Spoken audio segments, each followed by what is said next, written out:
Eu sou a doutora Natália, eu trabalho na LIT, eu sou geriatra, fiz nutrologia. E a gente vai fazer esse talk aqui sobre saúde da mulher para apresentar também um pouquinho a LIT. Essa é a doutora Maria da Penha, minha mãe é ginecologista, aceitou vir aqui para conversar com a gente. Eu queria primeiro falar um pouquinho da LIT, que eu sei que tem muita gente que ainda não conhece, né, veio aqui para conhecer. Mas a LIT é uma startup que começou, daqui a pouco já vai fazer 3 anos. Eu estou desde o começo na LIT. A LIT foi fundada por um nutrólogo aqui de São Paulo, que é o Dr. Eduardo Howen. E a gente tem uma equipe multidisciplinar, médico, nutricionista, algumas das nutris estão aqui prestigiando o evento, e cientista comportamental. Então é um trabalho bem completo para, assim, cuidado mesmo com saúde, é uma mudança de estilo de vida. A gente é muito focado em emagrecimento, educação alimentar e performance. Então, para quem não conhece, é legal conhecer, tá? É um trabalho bem legal, tem consulta médica, nutricional, de comportamento. Eu estou desde o começo lá e, assim, leva a uma mudança de estilo de vida bem significativa. Algumas pessoas aqui são clientes da LIT, Ana, meu paciente. Então, assim, é um projeto bem legal que eu acho que quem tiver curiosidade em conhecer, a gente vai ter um pessoal da equipe de vendas aqui, vocês recebem uma balança em casa, tem todo um sistema de acompanhamento, o aplicativo, tudo isso, então é bem legal para conhecer. Daí esse evento é mais para apresentar e para a gente conversar um pouco aí sobre a saúde da mulher.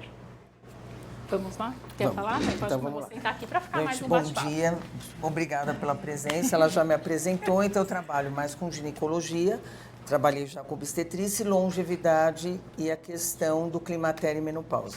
Então, como esse é um assunto bastante controverso, né, e existe ainda muito tabu em cima do climatério e menopausa. Então, eu queria primeiro definir climatério e menopausa, né? Menopausa, classicamente, é a interrupção do ciclo menstrual por pelo menos um ano.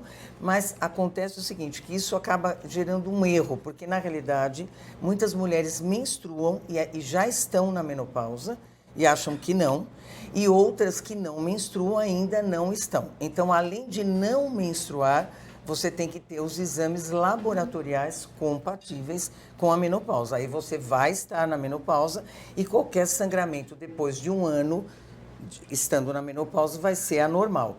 Mas tem muitas mulheres que menstruam e ainda estão na menopausa. Ainda não estão.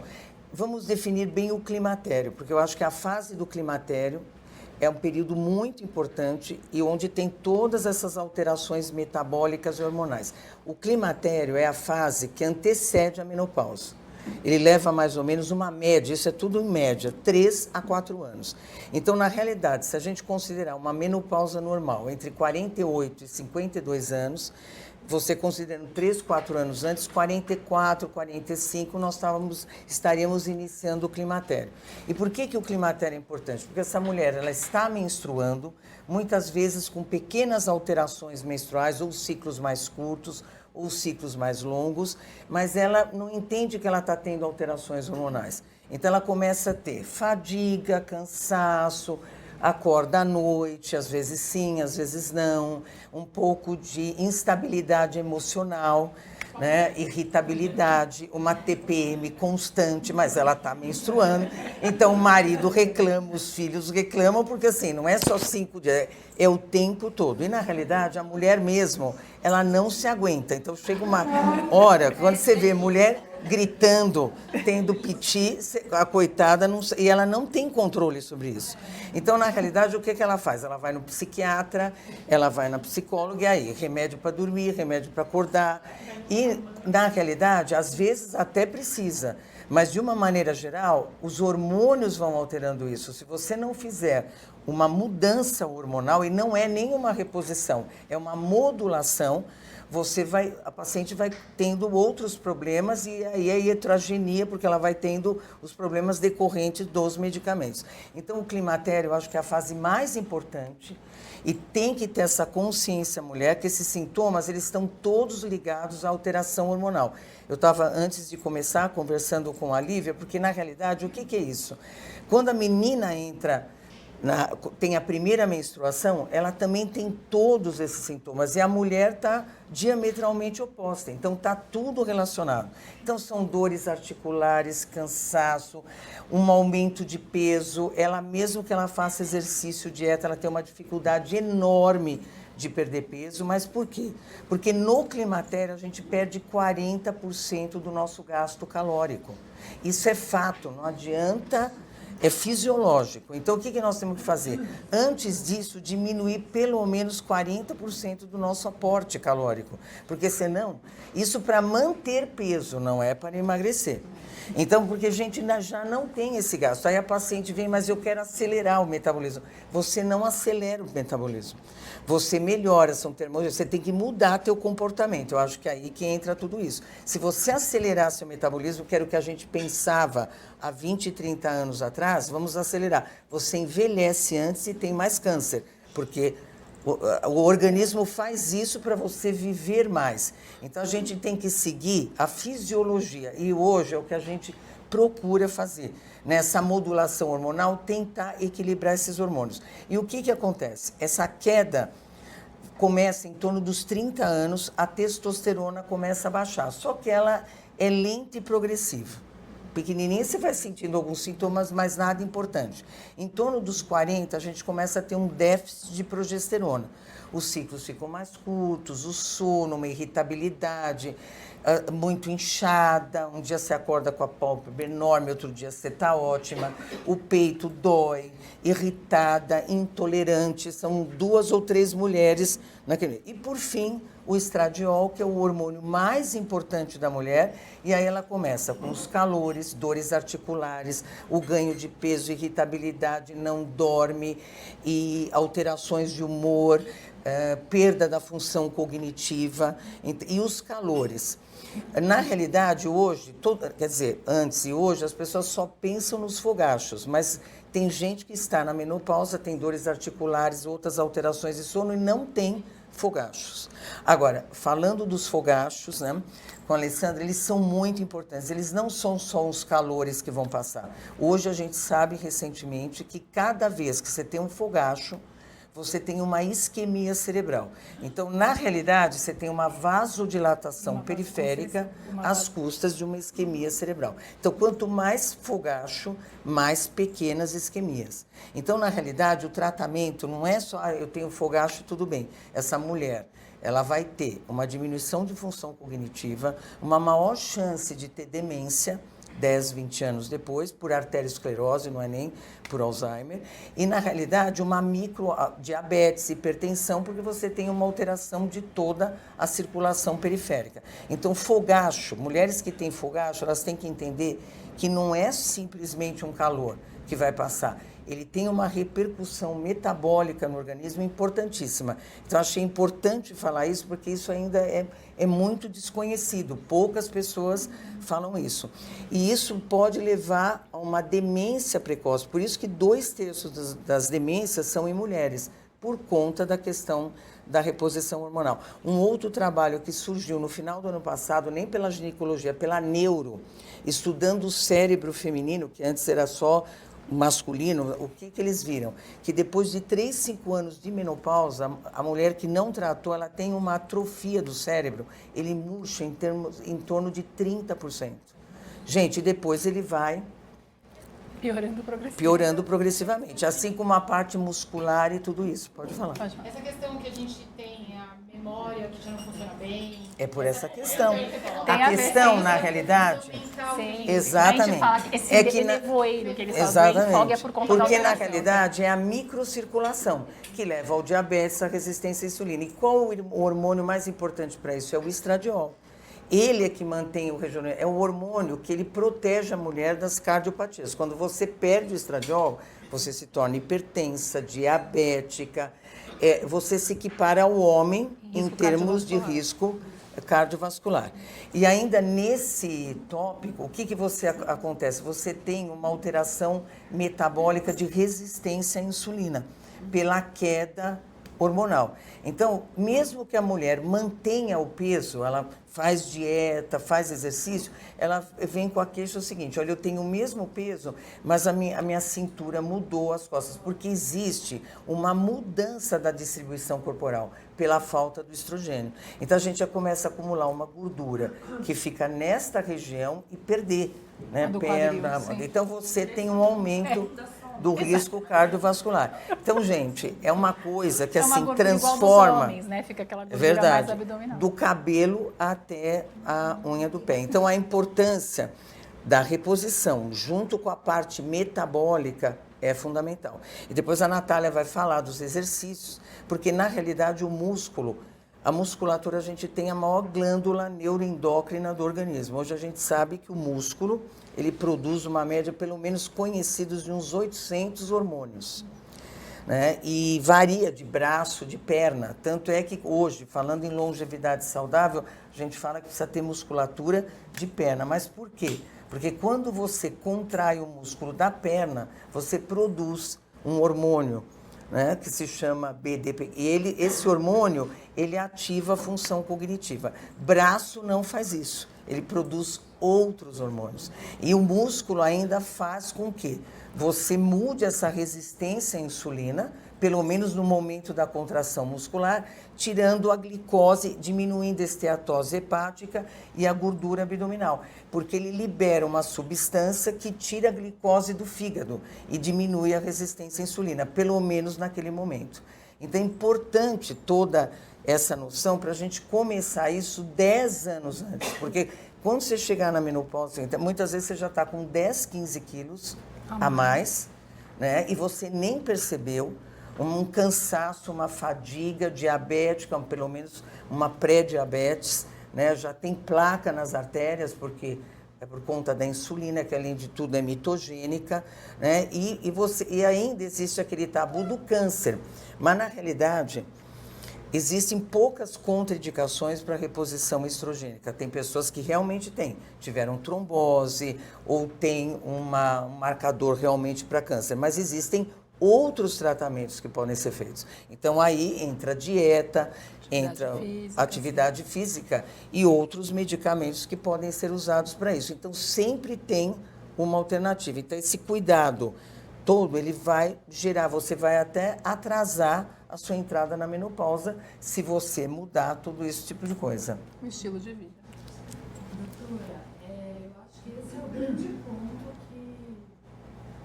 que leva todas as mulheres a questionar se faz ou não a reposição. Qual que é a grande questão relacionada ao câncer? Então, a questão... Pode falar. Assim, ela pode colaborar alguém que já tem uma predisposição, né, a desenvolver o câncer, ou ela pode ser um gatilho para alguém que não teria, por exemplo? Qual que é a grande questão? Então, a questão é o seguinte, começando pelos trabalhos que vieram depois disso, você tem o seguinte, a chance de uma mulher ter câncer de mama, quem faz reposição e quem não faz, é a mesma, 50%. Fazendo ou não. Quando você faz uma reposição, você diminui demência, uma reposição adequada, gente, que é individual para cada um. Depende da resposta clínica e tudo. Então, você diminui câncer de intestino, demência, distúrbios cardiovasculares, resistência à insulina, tudo isso. Osteoporose, sarcopenia, tudo isso. A questão do câncer de mama é o seguinte, é uma questão relacionada ao estradiol, ao estrógeno. Então, você hoje tem painéis para você saber se você tem uma tendência a ter câncer de mama. Mas existe o câncer de mama que não é hormônio dependente. E esse é um dos mais agressivos. E essa mulher, inclusive eu recebo de muitos oncologistas, porque vai ter um câncer de mama com 40 anos, ela tem que fazer reposição hormonal, porque senão ela vai envelhecer 20 anos antes. E a questão é a seguinte, a grande reposição hormonal é a pílula anticoncepcional, a pílula tradicional. A pessoa, ela vem, ela toma 30 anos, ela fez 30 anos de reposição hormonal, porque, na realidade, ela não precisava daquele hormônio. Quando você entra na menopausa, você não está fazendo, você está fazendo mantendo o que você mantendo o que você tem. E ela fez 30 anos. Agora, é claro, a pessoa desenvolveu um câncer de mama, hormônio dependente, que são os menos agressivos, você vai parar a reposição com estradiol, né? E você vai bloquear. Então, você tem que estudar caso a caso, mas é muito pequena. Na realidade, a questão da menopausa de uma mulher não tratada, o que mais leva ao câncer é a insulina, é a resistência à insulina. Porque a insulina é mitogênica, a insulina é cancerígena. A insulina é que produz as placas, não é o colesterol. E a insulina, ela é cancerígena. Então, ela ocupa os receptores do hormônio. Então, uma mulher que está obesa, nunca fez reposição, a chance dela ter câncer de mama é muito maior. Uma mulher deprimida é muito maior. Então, você tem que fazer tudo isso. Avaliação individual. Agora, quando a pessoa tem medo, na realidade, essa é melhor nem fazer. Porque a cabeça, gente, a saúde mental é fundamental.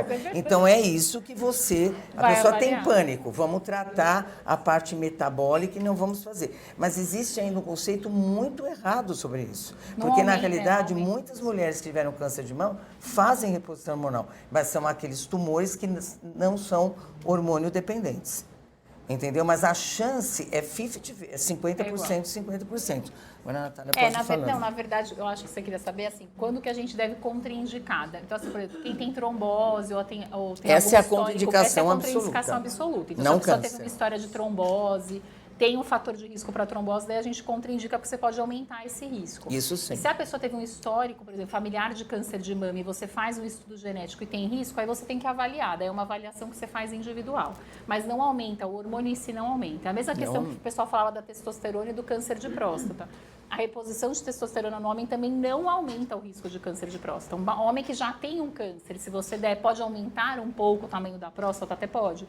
Mas o hormônio não é ele que causa o câncer. Então tem que ser avaliado de maneira individual. Mas, por exemplo, quer contraindicação absoluta? Trombose é contraindicação absoluta para reposição, aí não pode ser feito. A trombose, ela tem um risco genético, não? Dependendo, sim. Tem pessoas que têm alterações de fatores de coagulação e às vezes é um risco genético, sim. Mas aí uma paciente, por exemplo, que teve uma trombose, aí a gente contraindica, ela não pode fazer reposição hormonal. Então essa é uma contraindicação realmente absoluta. Agora, história de câncer na família vai depender, o tipo de tumor, se era hormônio dependente, não. Se você tem alguma alteração genética, hoje em dia, é o que a minha mãe falou, você faz um painel genético, você estuda o seu risco de câncer de mama. Então, tem pessoas que têm um risco muito aumentado e até optam, às vezes, por fazer mastectomia preventiva. Então, isso existe. Hoje a gente consegue fazer esse estudo genético. Daí, se a pessoa realmente tiver um risco muito grande, aí você vai conversar com a paciente. Vamos fazer a reposição, vale a pena, não vale? É uma coisa que você vai individualizar. Eu acho que isso é o mais importante. Não é para todo mundo igual, né? Mas o que eu acho que tem que ficar é que você não deve deixar de fazer por não conhecer, ou porque você foi no médico e ele falou, não, você não vai fazer porque você não tem sintoma. Olha, não pode, é bem não é assim. assim. Eu acho que você tem, sabe assim, tem que questionar. Isso é muito comum, mas, por exemplo, você tem porque é mais fácil, é mais né? fácil, porque você não tem que lidar também com o manejo da reposição, com os riscos. Mas o que acontece? Se a pessoa tem uma osteoporose, a osteoporose, por exemplo, é o que mais mata. O principal fator de risco são 5 anos pós-menopausa. É onde a gente perde mais massa óssea. A hora que você repõe o hormônio, você reduz esse risco. Então, isso diminui o risco de fratura, fragilidade. O hormônio mantém o músculo, reduz nosso risco cardiovascular. Então, isso tudo tem que ser conversado, porque o hormônio é protetor. O estrogênio é um hormônio protetor para a mulher. Então, assim, tem muitas alterações. Eu acho, claro, quando tem contraindicação, a gente vê outras alternativas. Mas quando não tem por que você não fazer a reposição hormonal. Hoje em dia tem estudo, gente. Eles estão trabalhando para aumentar a vida útil dos ovários, para as mulheres terem uma menopausa mais tardia. Então, tem estudo já rolando nesse aspecto, para a gente tentar preservar a saúde ovariana no máximo. Pensando na longevidade, para a mulher ter uma vida mais saudável e um tempo mais prolongado aí antes de entrar na menopausa. Como é feito esse teste genético, né, para fazer essa validação? E se mulheres que têm endometriose têm alguma contraindicação para fazer a reposição? Hormonal? O painel genético é um exame de sangue, tá? Você pode conversar. Hoje em dia a gente tem médicos, inclusive, na área de oncologia, que são só especializados em rastreio genético. Mas você pode fazer. Você pode fazer um exame de sangue, pesquisa essas alterações genéticas, isso sim. Agora, da endometriose... Não, da endometriose, na realidade, são pacientes que sempre tiveram muito estrógeno, né? Então, você tem que ter um manejo, ou fazer... Se essa paciente sangrar muito, você tem que fazer uma esterectomia, e você vai fazer a reposição hormonal, porque essa paciente é que mais vai sofrer por questão da falta do hormônio. Porque são pacientes que estavam acostumadas com muito estrógeno.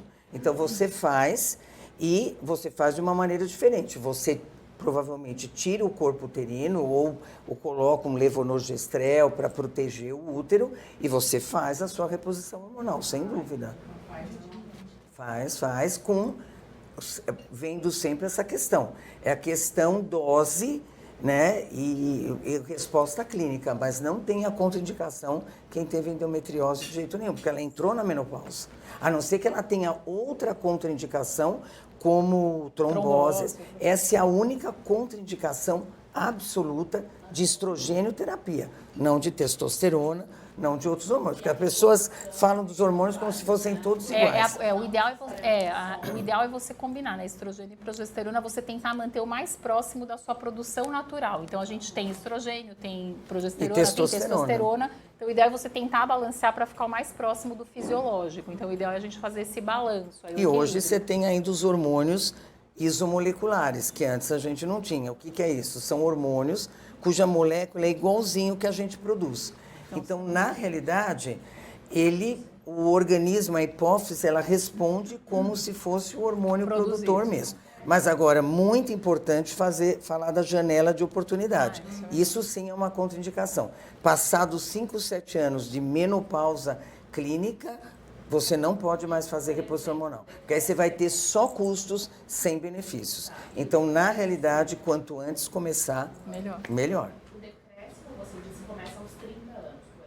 A testosterona. Da testosterona. Por que não começar a reposição antes só quando entra na menopausa? Na realidade, eu não falei isso, eu falei que a testosterona vai ser estudado caso a caso. Ela começa a diminuir lentamente e progressivamente durante esses 20 anos. E às vezes tem um pequeno aumento quando chega na menopausa por conta do estroma ovariano. Mas aí você vai repor, mas aí é uma reposição de testosterona, vai ser individual para cada um, mas não é uma reposição estrogênica, né? É diferente. Isso já está sendo produzido. Exatamente. Mas você pode começar o controle hormonal no climatério já. Então, quando você vai na sua médica, você já está tendo queda de estrógeno, progesterona, alteração do sono, você já pode começar a balancear os hormônios desde essa época. Por isso que a gente fala que o acompanhamento deve começar antes. Então, se você já vai na sua ginecologista e faz exames de rotina e começa a ter alteração do sono, tudo, vale a avaliação hormonal. Porque às vezes você começa com pequenas doses, é um ajuste, e você já vai tendo melhora desses sintomas. E quanto tempo a gente fala dessa, você falou da janela de oportunidade, então quanto normalmente é uma perspectiva de que vai, no caso de uma reposição hormonal, por quanto tempo você vai usar? Pode até usar o final a vida toda. Não tem nenhum problema. Você É claro que vai se adequar, né, a dose. Você vai falar, você vai acompanhando e ajustando, mas não tem isso, tomou 5 anos, vai parar a reposição. Acabou não, se isso. estiver bem, você pode usar a vida inteira, não tem problema. Eu entrei na menopausa precoce com 38 anos. Menopausa não, estava no climatério. Sim. Né? Dos 38 aos 44, que foi no passado, eu fiquei na... Ah, não, mas isso não considera em menopausa. Uma climatério, Eu isso. fiquei Flutuando. Flutuando. Com não todos os sintomas. É claro, mas flutuando, claro. Só que acho que nesses últimos 8 meses eu efetivamente estou no climatério. Na menopausa. Né? Até vieram alguns sintomas a mais. Né? Fogacho era uma coisa que eu não tinha antes. Exatamente. E aí eu me dei conta que realmente tem. Então, a partir deste momento, teria essa janela de 5 anos. A partir desse momento, da analisar o que poderia ser. Exatamente. Bom, como nada comigo é fácil, eu tenho todas as... É isso que eu ia falar, atenção, Exatamente. tudo. Aí você tem que usar, quer dizer, tem que usar os outros tratamentos alternativos, que eu acho que a Lídia, reeducação alimentar. O que a gente busca fazer na Lídia, na verdade, é uma mudança de estilo de vida, que a gente fala que é preventivo, na verdade, para a mulher e para todo mundo que quer viver com mais saúde. Então, na verdade, essa questão de você já manter uma alimentação saudável dentro do peso ideal desde cedo é fundamental, porque a hora que você chega nessa idade, tem uma dificuldade natural. E quando a pessoa também não se exercitou, tem baixa massa muscular, é muito mais difícil. Eu pego várias pacientes e falam, mas eu faço a dieta, eu não emagreço. Eu falo, então, mas o seu metabolismo é muito baixo, você não tem massa muscular. A restrição calórica daí para a gente perder peso tem que ser muito grande, então é mais difícil a perda de peso. Então esse controle que a gente já faz antes é super importante. Então assim, essa questão da manutenção do peso, uma alimentação saudável, né? Reduzindo assim os refinados, açúcar. É proibido comer, gente? Claro que não, é para comer com moderação. Eu falo, quem nunca vai numa festinha vai comer um doce, uma pizza, pelo amor de Deus, ninguém está falando isso, mas é aquele equilíbrio. A maior parte do tempo a gente tentar manter uma alimentação mais saudável e aí teremos as exceções? Teremos as exceções. Mas, por exemplo, uma coisa que não existe discussão, e eu falo, gente, que é um remédio, a pessoa tem que encarar como um remédio, é a atividade física e principalmente exercício resistido, tá? De força. Então, musculação, pilates, o que você encontrar. Por quê? Tem estudos já que teve um segmento com mulheres que estavam no climatério e próximo da menopausa, que foram assim acompanhadas durante 3 anos, acompanharam mulheres que faziam exercício de força, musculação, e as que faziam exercício aeróbico, corrida, caminhada. as que faziam musculação tiveram um acúmulo 3 vezes menor de gordura abdominal nesse segmento do que as que faziam exercício aeróbico. Então, o músculo é fundamental, gente. A gente fala que o músculo, ele, hoje em dia, para demência, qual que é o principal fator de proteção? É musculação, é a gente manter massa magra. Então, isso é uma coisa que eu falo assim, não tem discussão. Ah, não gosto de musculação, mas tem que fazer, é um remédio. Igual você toma o remedinho da pressão, você vai fazer a musculação. Então, é uma coisa que a gente precisa encarar. Por quê? A perda de massa muscular, gente, vai acontecer. Isso é independente, se é homem, mulher, com a idade a gente vai perder músculo. Então, se você não preservar este músculo, com a idade a gente consegue ganhar massa muscular? Claro que consegue. Mas é mais difícil? É. Então, se a gente cuidar para manter, ir preservando e ganhando ao longo do tempo, é muito melhor. Então, a atividade física, eu falo que não tem discussão. Isso a gente precisa manter. Mesmo. O que é importante da alimentação? É o aporte proteico. A gente fala muito disso na LIT, mas assim, qual que é a tendência das pessoas? Com o passar dos anos, irem comendo menos proteína. Eu falo, as mulheres, de maneira geral, já comem menos, tirando algumas exceções. A maioria come menos. A gente pega mais carbo, salada, acaba não focando tanto. O aporte proteico, gente, é fundamental. Isso não só nessa fase, mas com o passar dos anos, os pacientes idosos também comem muita proteína e a gente precisa de aporte proteico para manter músculo. Mas é só proteína? Não, carboidrato também. Por isso que uma dieta só proteína, às vezes a pessoa fala, gente, treino, não ganho músculo, porque precisa do carboidrato. Então não é para ter medo do carboidrato, é para ser um carboidrato equilibrado. Então, tudo de forma equilibrada, gente, só vai trazer benefício. Então a gente tem que ter um carboidrato balanceado, proteína, uma boa hidratação, que também é fundamental. Então esses pilares que hoje em dia a gente foca muito, e a gente, foca muito isso, tentando fazer essa mudança de estilo de vida, isso é super importante para a gente envelhecer com saúde, acaba facilitando a entrada nessa fase, né? Falo que essa gordura abdominal é a queixa da maior parte das mulheres. Eu trabalho com geriatria, as pacientes falam, gente, mas eu tinha uma cintura, hoje em dia eu tenho uma barriga, eu nunca tive barriga na vida. Eu falo, então, mas muda a distribuição hormonal. Então, a gordura muda, né? Passa até aquele estômago alto que as pacientes falam que é uma gordurinha nessa região. Então, se a gente cuida, a gente consegue controlar. A gente é possível emagrecer com o passar dos anos, a gente tem vários pacientes que são prova. E o ideal é a gente tentar ter esse controle para a manutenção do peso. Eu acho que isso é super importante. Não, e é importante falar da musculação, porque na realidade ela transforma a gordura, né? Branca na gordura marrom.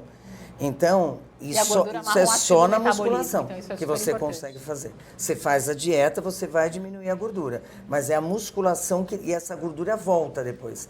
Quando ela se transforma em gordura marrom, ela já não volta. Isso só se consegue através da musculação. É por isso que o exercício eu falo que não tem discussão. Esse não tem. Fala, Cíntia. Eu queria fazer uma pergunta para a doutora, mas antes eu queria falar parabéns para vocês, porque a gente tinha que fazer isso mais vezes, vocês tinham que falar disso mais vezes, porque a dificuldade de encontrar médicos, ginecologistas, até ginecologistas mulheres, que sabem reconhecer o período do climatério e para orientar a gente é muito difícil, assim, eu tô... Mas é verdade. Eu demorei 4 médicos, eu tô na 4ª médica, agora que finalmente eu tenho uma médica que entendeu que eu não tô na menopausa, mas o climatério precisa ser acompanhado. Sim. Então, obrigada, pela oportunidade aqui. E eu tô no climatério, faço reposição. Eu queria pedir para a doutora Pen se você poderia falar sobre os métodos de reposição e o que é que a gente pode observar no dia a dia para saber quando é que a gente precisa de ajustes. Eu, por exemplo, demorei, eu tentei com Introgestan, com estrogel, Hoje eu uso um adesivo, estou bem confortável, acho que agora...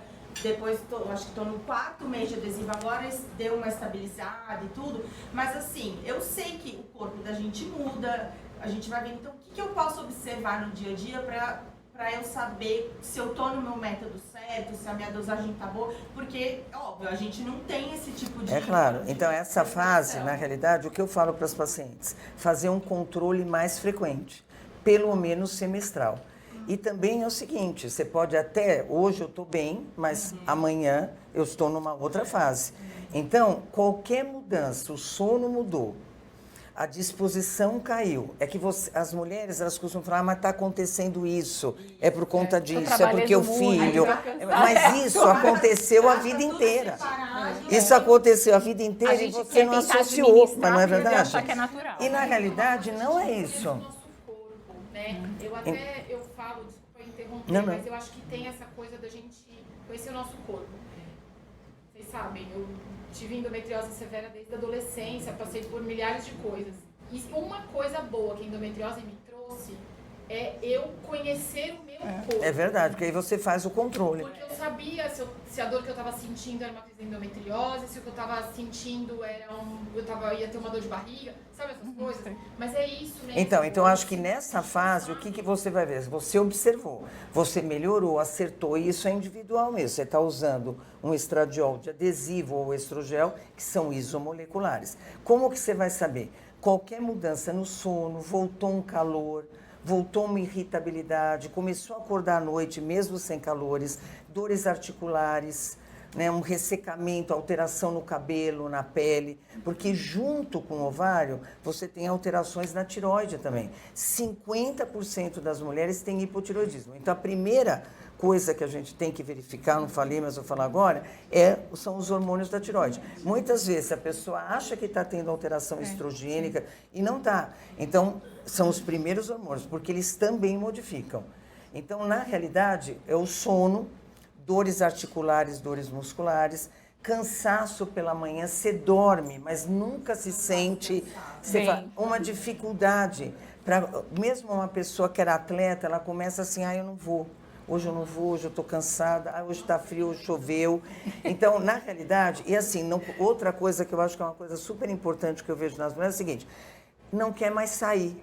Não quer nem atender telefone. Então, assim, não quero. Não, aí fala, vou, chega na hora, não vai. Não quer, então, assim, é uma dificuldade da questão social. Quando começa isso, você pode começar porque está alterando a parte hormonal. Isso foi o que me fez notar. Eu falei, gente, o que está acontecendo? Que agora eu a pessoa fica antissocial. As pessoas até irritam. Nem telefone você quer atender. Então, assim, você não quer. Mas a família começa a falar, nossa, está irritada. Tem TPM. Aí fica mais irritado. É a funcionária, mas você tá mesmo, né? Você tá mais agressiva, você tá mais suscetível. Então, mas esse é o problema. Eu acho que as mulheres às vezes não falam exatamente por isso. Porque encaram como uma coisa ruim. Você não pode, né? Não pode falar sobre a alteração do humor, que você tá irritada, que você tá cansada. Parece que é tudo uma coisa negativa. Só que a gente tem que encarar isso e que dá para melhorar. E os então, homens, eu acho que sabendo, né? Muitas vezes, né? O marido apoiando um pouco mais. Olha, eu não tô aguentando. Aí eu mostro os hormônios. Eu falei, olha, minha filha, eu não sei nem como ela está levantando, porque ela está zero de testosterona, zero, ela está fazendo porque é mulher. Porque se fosse o homem, já estava largado há um mês. Aí quando eles olham, mas é verdade, isso eu tenho muito, quando eles vão, aí quando ela melhora, ele falou, acho que eu que não estou muito bem. Então é o seguinte, aí começa, porque é o seguinte, a mulher esconde, como que o homem vai saber? Não vai saber também, porque ela acha que vai achar que está velha. Gente, não é. Isso pode ser uma fase maravilhosa para a mulher, porque a mulher está melhor, ela está bem, ela já prioriza as coisas, tá bom, os filhos já ela já exatamente. resolveu uma série de coisas. Então, se ela estiver equilibrada, ela faz grandes mudanças na vida dela. E olha, eu tenho N casos assim, que eu tinha até esquecido porque começou, porque queria largar o marido, os filhos, fechar a empresa. É verdade, às vezes até larga porque não estava bom mesmo. Tem o peito para fazer isso, mas muitas vezes recupera tudo isso, é porque ela está mal com ela mesma. Então nada vai satisfazer. Então, mas ela está mal não porque ela precisa de um antidepressivo, gente, mas é porque ela está desanimada, ela não se reconhece mais. A reposição hormonal correta é quando você volta a ser a pessoa que você é. Eu queria dar o meu testemunho. E a minha amiga tá aqui para falar, gente, a gente volta a ser o ser Você humano. volta a ser aquela pessoa. É seu nome mesmo como que... Cíndia. Então, você voltou a ser aquela pessoa. E você sabe que muitas vezes eu encontro casualmente o marido e falo, olha, você trouxe a minha mulher de volta. Porque, quer dizer, coitada é ela, que ela não se encontrava mais. Ela se olha no espelho e às vezes ela quer fazer plástica, ela quer fazer tratamento e não é nada disso. Na realidade, ela não se vê bem. É isso. E muitas vezes, quando ela melhora, ela não quer fazer mais nada disso. Ela está se achando ótima. Pode falar. Não, mas é uma verdade. Mas a pessoa... Não, isso hoje, eu acho que isso hoje é uma coisa tão grande que outro dia eu recebi uma paciente que ela estava agendada para um lifting. Ela chegou tão alterada no plástico que ele falou, olha, a cirurgia estava marcada para 3 dias depois. Ela ia no meu consultório na semana seguinte. Ele falou, desculpa, você está muito desequilibrada. Ele falou, não vou eu te operar. não vou... Não, ela ficou, minha filha, ela saiu de lá, bateu porta. Ele estava certo, porque não ia ter um bom resultado. Agora ela tratou, ela não quer nem mais fazer. Então, você veja, eu acho que o médico ele tem que ter essa percepção. Essa percepção, porque a pessoa não está no seu...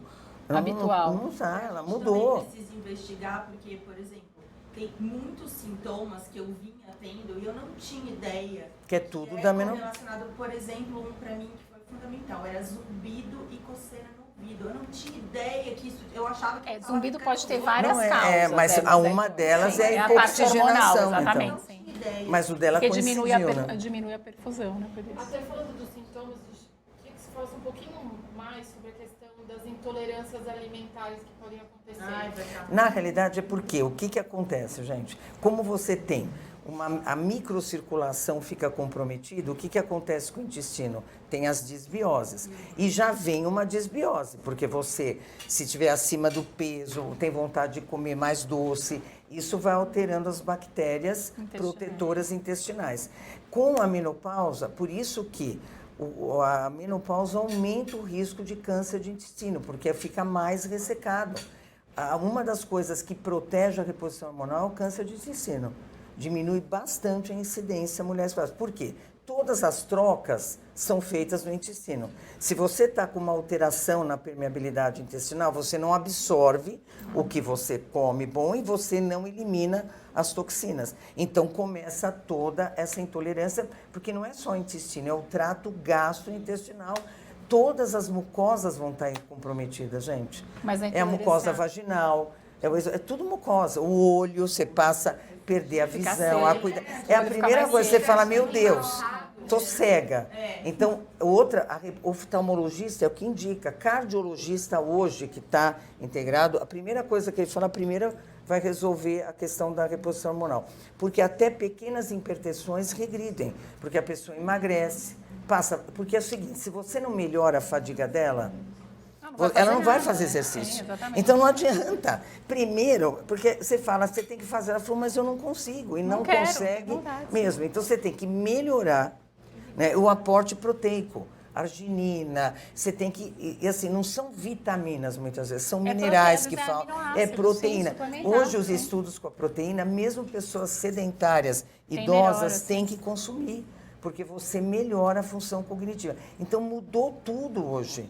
Então, assim, tem muita coisa que a gente porque pode hoje usar. você vai procurar fazer a fisiologia do organismo, chegar mais perto, porque o organismo ele é muito inteligente, ele tem solução para tudo, é quando ele não consegue mesmo, então você vai acertar mais dentro do que o próprio organismo produz. Mas a lactose, que você falou, isso é comum. Com o passar dos anos, a gente vê muito em paciente idoso, a pessoa desenvolve uma sensibilidade à lactose, não é uma intolerância igual aquelas que a pessoa não pode ver o leite, que às vezes vem desde que é criança, mas a gente começa a ter uma dificuldade de digestão. O que a gente fala?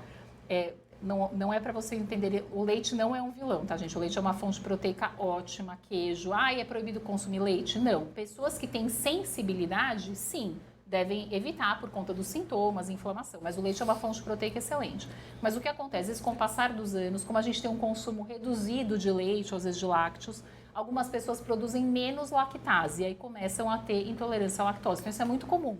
Os pacientes idosos falam, não posso mais tomar leite, eu não posso comer iogurte. Então, o que a gente faz? Reduz o consumo desses produtos, os alimentos sem lactose, mas isso é uma coisa comum com o envelhecimento. A gente pode ter, sim, uma sensibilidade à lactose, tá? Mas não é para transformar o leite em vilão, porque eu sei que tem muita coisa na internet, não tomem leite, leite é inflamatório. Gente, é verdade. Não tem nada disso. Nenhum alimento é assim um super vilão. Glúten e lactose, para quem tem intolerância e sensibilidade, ok. Agora, vamos todo mundo tirar o glúten, todo mundo a lactose? Não, gente. Isso não existe, tá? E às vezes a fonte proteica que a pessoa consome é o leite, gente. É um queijo, é um iogurte. Você tirar isso, a pessoa não come mais nada. Às vezes gente que não come carne. Então, a gente tem que ter muito cuidado com o que a gente fala. Eu acho assim, realmente, se você é sensível àquele alimento, perfeito. Agora, se você não é, não tem sentido você tirar. O glúten em excesso é ruim, as farinhas refinadas, sim, como tudo. O equilíbrio é importante. Um pouco de glúten é necessário na alimentação também. Então, a gente precisa equilibrar.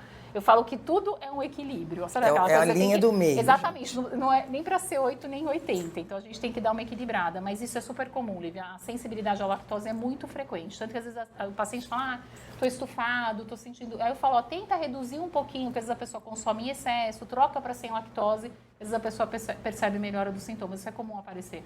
E como você estava falando até dos suplementos da proteína, Isso é uma coisa importante. Por exemplo, hoje já tem a creatina, né? Acho que todo mundo está ouvindo falar. Eu falo que vira um boom, vira uma moda dos suplementos, mas assim, realmente a creatina, ela é um suplemento bem interessante, tá? A gente, hoje em dia, até na geriatria, o pessoal tem se falado muito nela. O que é? Ela é basicamente um composto de 3 aminoácidos que são essenciais, ajudam a gente na recuperação muscular, na resposta do músculo, fadiga, ganho de massa muscular. Quem não tem contraindicação pode usar, pode. Ele é um suplemento que contribui muito até para a força, a resposta muscular, mas ele também é muito bom para memória e concentração. Então, se a pessoa tem uma queixa de fadiga mental, cansaço, a creatina é um suplemento que a gente pode utilizar nesses 2 sentidos. O que é importante? Toda a proteína que a gente consome, proteína em excesso também não é bom, então a gente tem que ter um equilíbrio, tá? Então, a pessoa está lá, uma alimentação adequada, a gente vai pôr como um complemento sim, tem que ser uma dose adequada para o peso, a altura da pessoa, por quê? Se a gente não se hidratar, não tomar água suficiente, pode ter uma sobrecarga renal. Da mesma maneira que se a gente comer muita proteína e não tomar água também pode também. Então a gente tem que ter um equilíbrio. Então não é para ficar usando porque o amigo está tomando, vou tomar a mesma dose deles, a pessoa pesa 100, você pesa 50, isso vai causar um prejuízo sim, creatinina, tá? vai aumentar. Vai aumentar a sua creatinina, que é o marcador isso. que a gente fala de função renal. Então é tudo com equilíbrio, mas é um suplemento super interessante. O whey protein também, gente, é uma forma proteica excelente, tá? Às vezes as pessoas, mas mesmo quem não faz exercício pode tomar whey, pode tomar creatina? Pode. O whey é um composto super completo de aminoácidos, então às vezes vamos supor, não gosto de comer nada de manhã, não tenho tempo. Toma whey, mas posso tomar mais de uma vez ao dia? Pode. O whey é uma proteína de ótima, assim, composição excelente, absorção muito boa, então ele pode ser usado como um complemento de fonte proteica. Às vezes eu uso muito para os pacientes, porque às vezes tem gente, não gosto de comer à noite, me pesa, comer uma carne e tal. Põe um whey sem sabor, faz uma sopinha e põe um whey. Então é uma forma da gente complementar a proteína. Então são suplementos que a gente tem disponíveis e que às vezes para quem não gosta de ficar comendo carne, não aguento comer 2 bifes, toma um whey, não tem problema nenhum. É ótimo, pode tomar sem problema nenhum. Então tem paciente que às vezes não tolera. E as pessoas falam, eu tô tomando... Caseína é o grande problema, maior que a lactose. Eu falo, diminui o uso do Iopro e muitas vezes melhora. A caseína é uma proteína do leite que causa muita dificuldade de digestão. Sim, tem muita intolerância. Que é interessante, né? Porque se você toma 0 lactose, a caseína segue lá. Continua lá, ela sim. Continua lá. Agora, tem marcas de whey, mesmo derivados do leite, que não tem caseína, tá? Tem alguns que são próprios para reduzir sensibilidade intestinal, tudo isso é questão de buscar. Eu falo assim, o que eu sempre falo, proteína é uma coisa individual, principalmente relacionada ao sabor. Tudo, né? Então, as veganas, por exemplo, a maioria são de sabor mais difícil, tá? Eu nunca achei uma que eu gosto. Mas assim, eu falo que é super individual. Às vezes a pessoa compra um Miama, então o que eu falo? Compre em sachê. Hoje em dia todas as marcas têm, prova para ver se você gosta do sabor. E vai mudando também, né? Porque vai enjoando. Tem sem sabor, sabe assim? Porque a pessoa fala, mas eu não gosto. Eu falo, tem sem sabor. Tem tanta opção, é uma questão da gente procurar. Então, são formas da gente colocar, a gente às vezes tem que abrir um pouco a mente, porque às vezes a gente já tem um preconceito, mas eu não gosto disso, enjoo. Eu falo, não, tem tanta opção. Hoje em dia tem até umas que são tipo em forma de suco, sabe? Limão, abacaxi, hortelã. Então eu falo, tem para todos os gostos, porque a gente sabe que é fundamental um aporte proteico adequado. Então, cada vez mais o mercado tem tido mais produtos aí nesse sentido, e alguns com rótulos excelentes, tá, gente? Porque as pessoas falam, mas é industrializado, meu Deus, eu posso tomar bebida proteica. Eu falo, gente, tudo é equilíbrio. Ninguém é igual adoçante. Mas o adoçante é um veneno. Os estudos que mostram problemas com adoçante são em doses muito grandes. A maioria das pessoas não consomem essa quantidade de adoçante.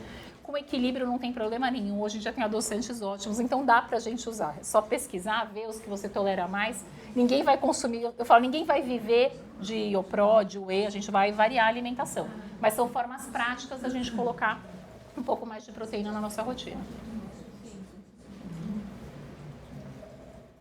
Eu acho que ela queria... Na verdade, vocês já mudaram de assunto. Não é o foco Sim. hoje, mas eu tenho uma curiosidade de saber se o homem também, em algum momento, pode precisar de fazer...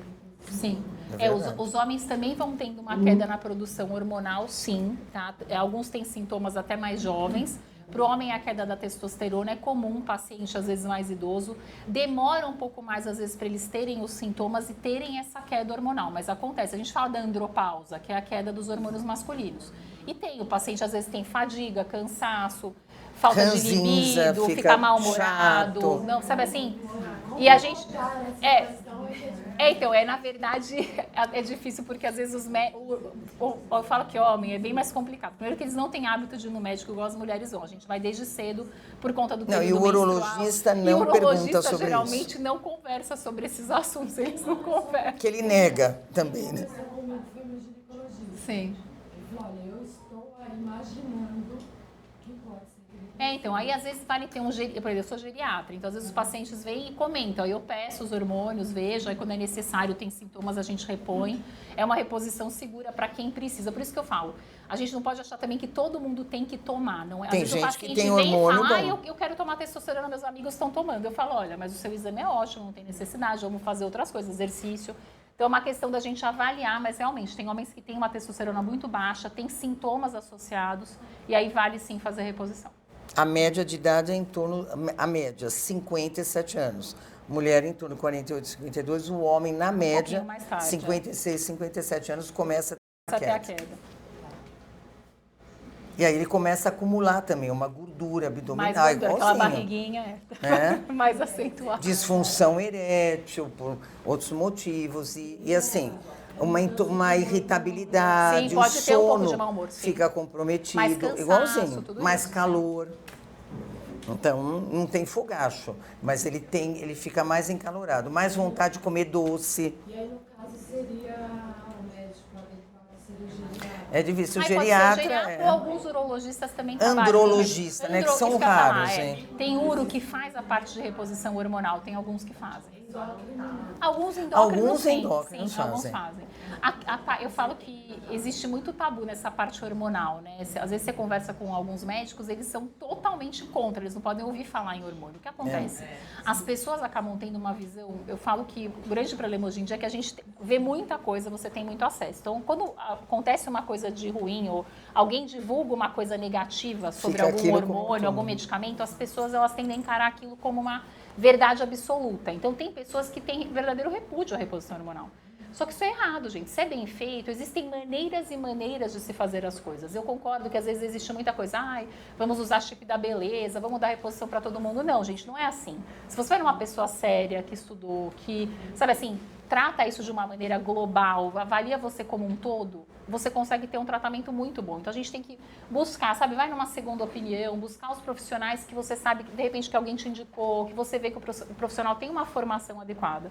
Porque eu falo que tem muito tratamento bom e às vezes a pessoa cria um preconceito contra aquilo porque ouviu, sabe, assim, fala, a gente não pode encarar tudo 8 ou 80, a gente tem que, sabe assim, ter uma posição mais ponderada, cada pessoa é uma, então o tratamento é individual, às vezes um remédio que é bom para você, para ela não é, e a gente usa outra coisa e tudo bem. Então, eu acho que a gente também não pode, sabe assim, ter eu acho que nenhum médico deveria ter uma visão tão, assim, radical contra qualquer tipo de tratamento, porque às vezes a gente tem benefício, né? Então, claro, tem coisas que são ruins, não tem comprovação, mas tem várias coisas que são ótimas e as pessoas já criam tem muita comprovação.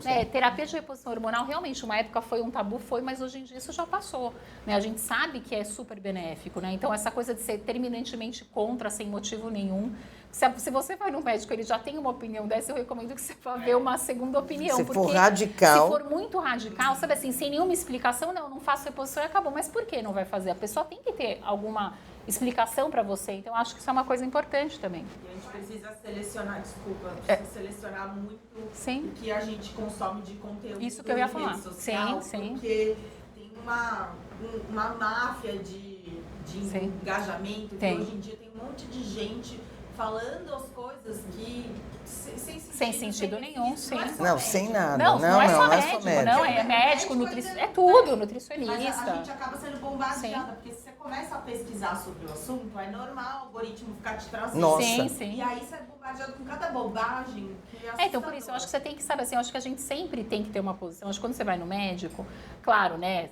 O médico fala pra você, olha, você tem que tomar um remédio pro colesterol. Você vai sair, não quero tomar, tudo bem, é sua escolha, mas o médico te orienta, olha, seu colesterol alto, forma a placa, tem tudo. É outra coisa que melhora com a reposição hormonal. Mas, por exemplo, você muito. deve questionar, se é uma dúvida que você tem, olha, mas por que eu não posso tomar isso? A pessoa, ela tem que te dar uma explicação lógica, porque se ela falar, não, simplesmente não, sou contra esse tratamento. Gente, não é assim, né? A gente tem, se você levei um pouco sobre o assunto e você quer saber, eu falo às vezes para o paciente, mas meu médico me contraindicou isso totalmente. Falar, pede uma segunda opinião, vai num outro especialista sobre o assunto, vê. Eu acho que a gente tem que avaliar. Essas coisas muito radicais, eu acho que nunca são muito boas, nem para um lado nem para o outro. A gente É uma tem que questão ter uma coisa... de bom senso. Exatamente, também. sabe assim, bom senso. Se você acha que não, aí, né? Mais isso. Eu acho que Terminou? Tá bom, né? Mas, bom, queria agradecer, então, a participação de todas.